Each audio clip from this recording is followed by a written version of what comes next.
Hi there, Telebait here, and I've got a really fun deck for you this week, all based around two fairly unrepresented champions in the meta of Taric and Riven, and combining them with Out of the Way to create insane value from buffing up your units with things like gems and blade fragments.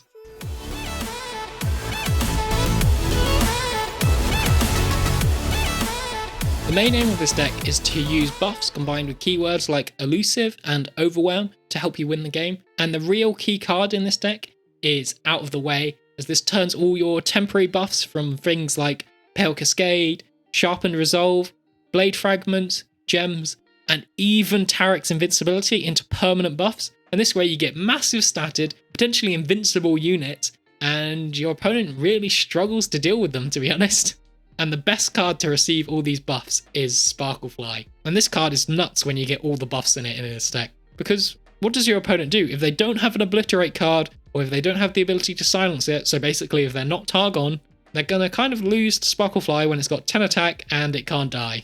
So it's definitely the best buff target in this deck by far. Putting this list together actually took me some time. I spent a lot of time working on it, and there was a lot of lists I really struggled with because you needed the real right balance of everything to make it work. And in the end, I was very happy with this list, and I managed to keep a positive win rate with it, and keep an above 50% win rate with two champions considered quite bad in the meta. I'm fairly happy with that. Generally with this deck, your game plan is to survive the early game, but also bank a lot of spell mana, and that way you can use it to get off an early Out of the Way, or when you play down Taric, you often need a lot of spell mana to use some of the buffs like Sharpened Resolve or Pale Cascade the moment he comes down to get value from him immediately. And because spell mana is so important, typically in the early game, I only play my early units to match my opponent's tempo. So if they don't play anything turn 1 or 2, I'm not going to play anything turn 1 and 2, and just bank my spell mana.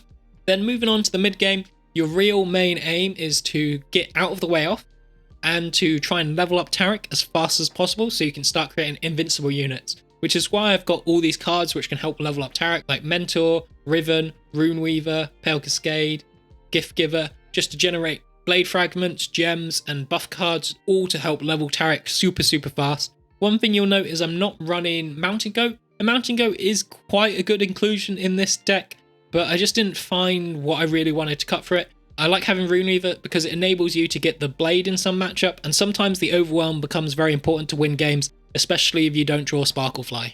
And once you're in that position with Taric leveled up and Out of the Way active, it's pretty much GG unless you're against Targon. As mentioned before, Hush and Obliterate does shut this deck down a lot, and it's just a matchup I've had to accept that this deck isn't very good into.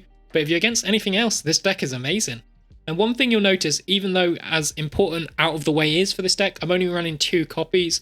And the main reason for that is because double drawing Out of the Way is really bad. Because it's just a 5 mana draw 1 card, which is absolutely awful. I really wish Out of the Way did something when you cast it a second time, like give all your units +1/+1. It's not that strong an effect, but it's decent, and that way it's not completely useless when you second draw it.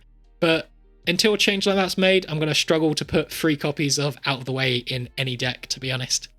And one of the big weaknesses with this deck I found was that it lacks a lot of good ways to interact with your opponent, which is why I've got 4 spots saved for removal cards, which are Scorched Earth and Culling Strike. I've got an even balance because of things like Go Hard and Zoe decks. Culling Strike is great against, and for Grand Plaza, the sort of most popular style of deck I'd say at the moment, Scorched Earth is good. And you really want to change these removal cards depending on what you're going up against. If you're going up against a lot of Zoe and TF or Ezreal and things like that, 3 copies of Culling Strike could be great. If you're going up against only Grand Plaza, then you probably want 3 copies of Scorched Earth. For the mulligan with this deck, against aggressive decks, I usually go for early units to help you fight for the board. So units like Solari Soldier, Runeweaver, Solari Shield Bearer, Sparklefly. And I also keep Riven if I already got a 1 or 2 drop. And you also always keep Out of the Way, regardless of what matchup you're in, you always keep Out of the Way with this deck. And against slower decks, I've mentioned already, you definitely want to keep Out of the Way. I also keep Taric, that way you can start working on his level up as soon as possible. Keep Sparklefly because it's the best buff target by far. And I also keep buff generators to help reach that Taric level up as soon as possible. So things like Gift Giver, Runeweaver, Mentor, and Riven. Before we get into some games, if you enjoyed the deck and found the video useful, please leave a like. and subscribe if you want to see more Runeterra decks and guides. Also follow me on Twitter if you want to see up-to-date deck lists as I make them. It usually takes me a couple of days to put together a video, so if you want my deck list as soon as I tried this out, follow me on Twitter and you'll get them much faster that way. I put a link in the description below. So let's get on to the games. So for this game we're up against Fiora Zoe, which is kind of like a all-in deck on the Fiora win condition. It does have alternative win conditions, but its main way is the Fiora win condition. In this matchup, what you're really looking for is Hush. Hush can pretty much win you the game because their deck is completely reliant on buffs and buffing up one unit a lot. You play one Hush, you kill it off, and that's their whole game plan gone. They don't run many units, so if you can kill the few units they do have, you're in a really good position. So here we keep out of the way because it's really crucial, and then we're hard mulligan in for Hush. And we get the Hush. We also get another out of the way, which isn't great, but one Hush is good to see.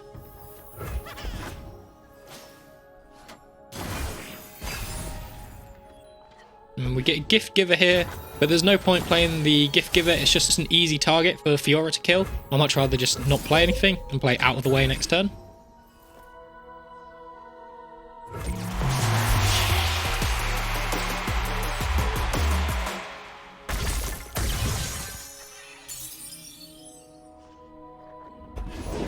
He plays Fiora, and there's no point playing our Gift Giver. Just as like I said before, it's just an easy target for his Fiora to kill, so there's no point playing it. We get Riven here, and Riven's good to play, but he plays Mentor of the Stones, which is really nasty because that means Riven is also a free kill for his Fiora. So I'd rather take the damage. He doesn't generally win by damaging our Nexus. He generally wins by getting 4 kills on Fiora, so we want to stop that. After the attack, I play Riven.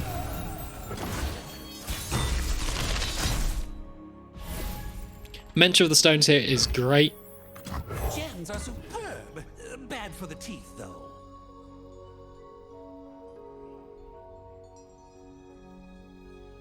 We're in a good position because we've got Hush, but one thing we need to be concerned about is he does have Hush, and he also does have the ability to buff after we Hush. So we need to make sure we kill his Fiora when we use the Hush. And we attack in here just to get some damage in. He does get the 1 tick on Fiora, but I don't think that's a big deal.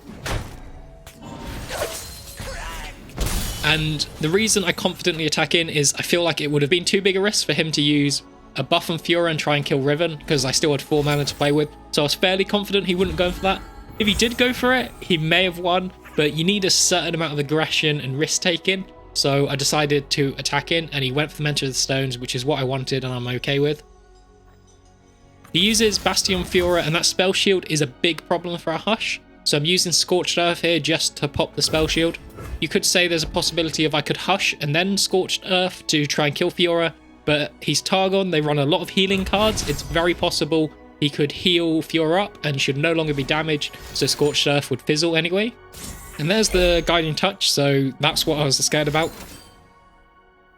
And he commits the single combat here, which is pretty nasty for us because we don't have any response, but at the same time isn't the biggest deal. He still needs another 2 kills on this Fiora to win, and we've still got a lot of tools to stop that. We are taking a lot of damage here, which is pretty unusual for his deck to beat us down like this. So now I'm having to play Gift Giver because I might need to use her as a chump blocker next turn. And also at this point, if he goes for something like a single combat, I have the ability to Hush and use Pale Cascade to win. I did actually burn a card there, which was a mistake. I should have used a gem last turn on Gift Giver. And here, I'm using the gems first on Gift Giver. This way, my opponent has to use some sort of combat trick on Fiora.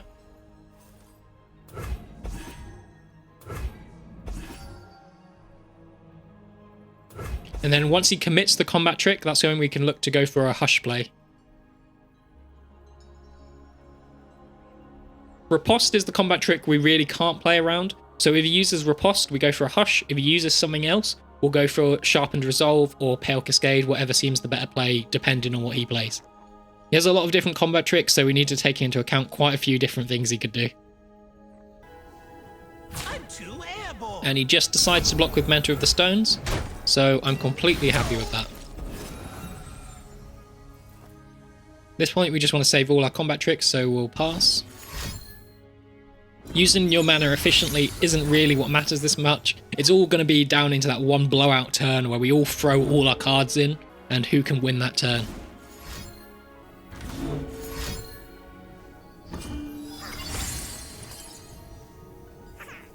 The one thing which would really mess us up is Concerted Strike, but there's not a lot we can do to play around that, so we just assume he doesn't have it, to be honest. Get Bastion here. Bastion's good, because it's a way to play around Concerted Strike.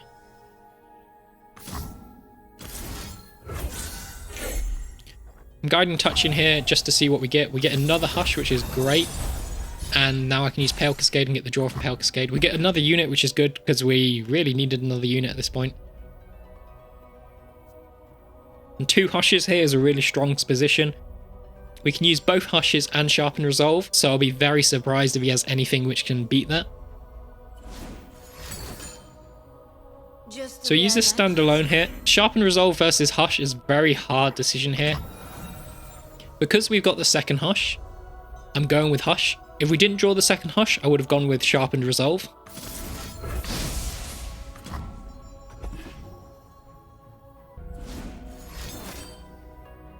Your move. And there's the Riposte, which is the thing we really need Hush for. And now he's below 4 mana, he can't use another Riposte. So we are definitely going to kill this Fiora here. For 3 mana, there's nothing he can do to save it.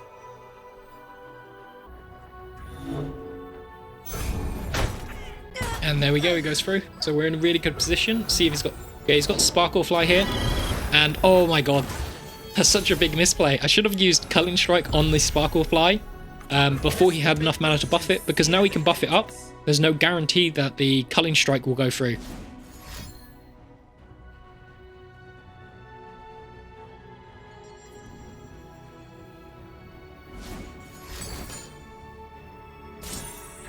It is quite unlikely he has more buffs in hand though, to be honest, so we'll see. Here, I think we just attack in.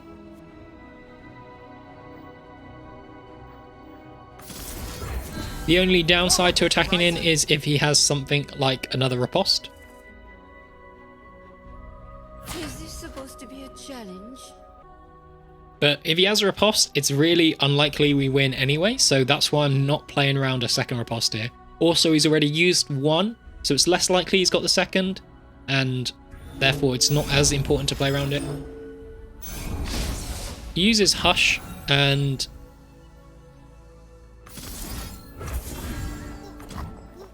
I choose to use Sharpen Resolve and Bastion, and I think this is good because it forces more resources out of him, and if he doesn't have anything else, it puts us in a good position. And he doesn't have anything, which is really good. And now, because he's really low on mana, we can use Culling Strike on Sparkle Fly. There's nothing in his deck for 3 mana, which can give it another 3 attack, so we know the Sparkle Fly will die here. I should have killed it last round, but still paid off. And now, he just might not have any units to play. He passes. He might be trying to do a sneaky play and play something later, so I'm just going to pass back and get the attack in now. There's no advantage to playing Mentor next turn because it's still going to take 2 attacks to kill him. So there's no reason to play Mentor, if that makes sense. And he passes again, so we're just going to end round. And this is the big weakness of his deck, is that if you run out of units, you are screwed. And that's GG. So I did make a few misplays in that game, but still came out on top because I think the hard mulligan for Hush at the start is really important. And against what I'd call cheesy decks like that, it's really important that you mulligan well for your answers, because as soon as you defeat their big buffed up unit, they're just in trouble. Okay, for game 2, we're up against a very popular deck at the moment, which is Plaza Scouts. It uses the Scout effect with Plaza and basically just abuses how overpowered Grand Plaza is at the moment. And I do like Grand Plaza as a card because it enables a lot of archetype. But this version, honestly, it's just a bit boring. It's using an already good existing archetype and you just put another overpowered card in it. So it's a bit boring. Not a big fan of this deck, but it is definitely strong at the moment. So for the mulligan in this matchup, we're looking for owning units. We get out of the way again, which is great. And really what you want to see. Solari Shield Breera and Sparkle Fly, both great cards at the start against this deck.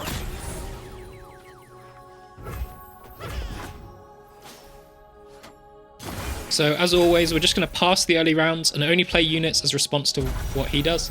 He doesn't play anything turn 2, so neither do we, because this way we can play out of the way on turn 3. And he'll probably play Grand Plaza on turn 3, which is nasty, but there's not much we can do about it.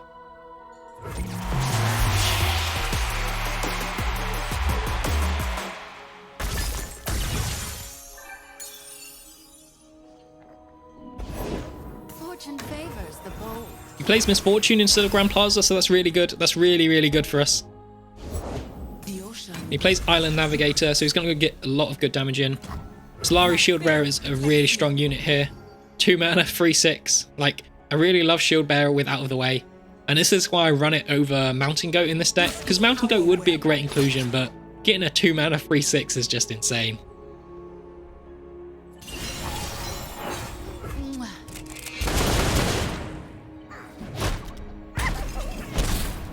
And here we could play Sparklefly, but I still want the option to play more combat tricks here.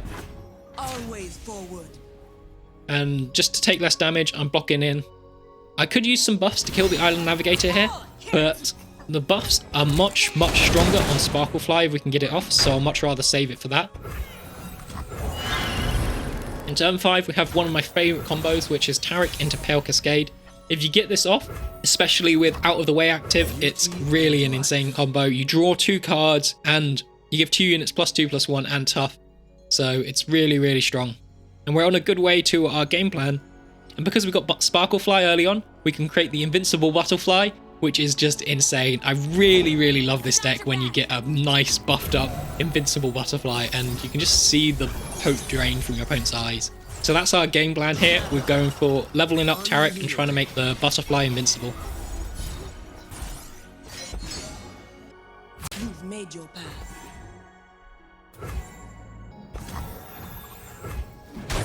And I'm not attacking with a 3/1 in here because it would have been a bad trade into his barriered unit. So he plays another unit and... oh, no, I think I disconnected briefly then. He played another unit and he's going to get a lot of damage off here. Oh, and he plays Rally, so this is pretty nasty. But because we got Tough on 2 units, his MF effect doesn't actually do anything to those units. So we should be okay.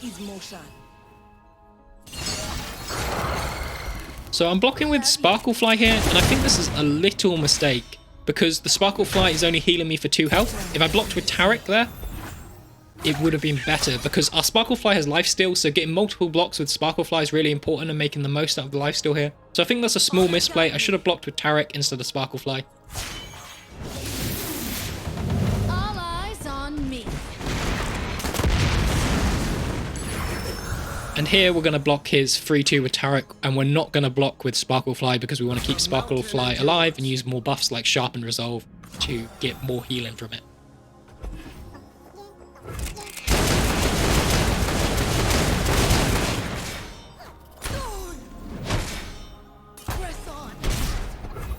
So yeah, we'd be on 1 more health if I blocked with Taric first, then blocked with Sparklefly, but it's not a big deal. So he plays Grizzled Ranger. Here we just need blockers, so I'm playing Gift Giver. We're going to spend most of our mana on buffs like Pale and Sharpen Resolve on the Butterfly anyway. Protector, shield me. Here, I don't want to commit anything. There's no point committing anything too much. Like if I committed Sharpen Resolve, the Butterfly would be overhealing, so it's not desperate. And he uses Ranger's Resolve here. I don't think he realizes that 1/2 is going to die. So he didn't need to protect his Grizzled Ranger. And the Grizzled Ranger has Last Breath summon a 3/4 anyway, so I'm not really sure what he's doing there. So here I'm just playing Riven as another blocker.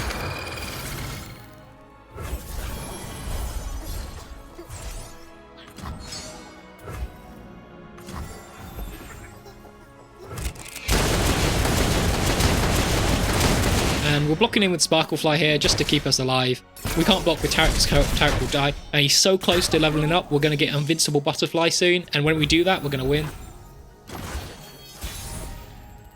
He's 3 ticks away from leveling up. So we've only got 2 buffs in hand. And we need to level him up before the support effect. If he levels up during the support effect, the Butterfly won't become invincible.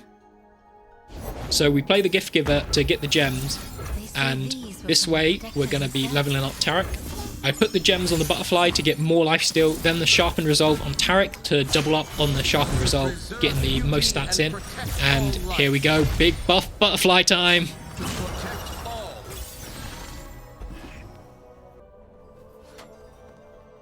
And there's the swoon emote.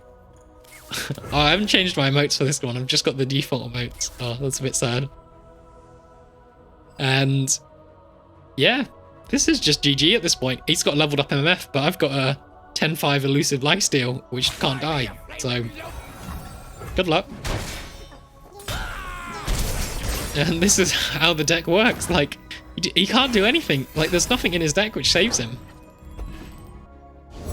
Yeah, Quinn, that's great. My units don't die. I'm just playing Mentor of the Stones because why not play another blocker? It doesn't hurt. And sure, he can kill my units. And there's the surrender. He realizes it's all hopeless. So yeah, that's a perfect example of how this deck works. And it requires you to get kind of nice draws, but it is really hilarious when it does pop off. So hopefully you found this deck guide useful and you want to try out the deck for yourself. It's really, really fun. I'd say it's not an S tier deck, but for two fairly considered pretty bad champions, to be honest, it's a decent deck, and I've been getting above 50% win rate with this version, so it's been doing well for me. And if you want to see more deck guides like these, please subscribe. I upload a new video every week covering both meta decks and my own made decks. So I'm sure you'll find something you enjoy playing. Until next time, thanks for watching and have a good day.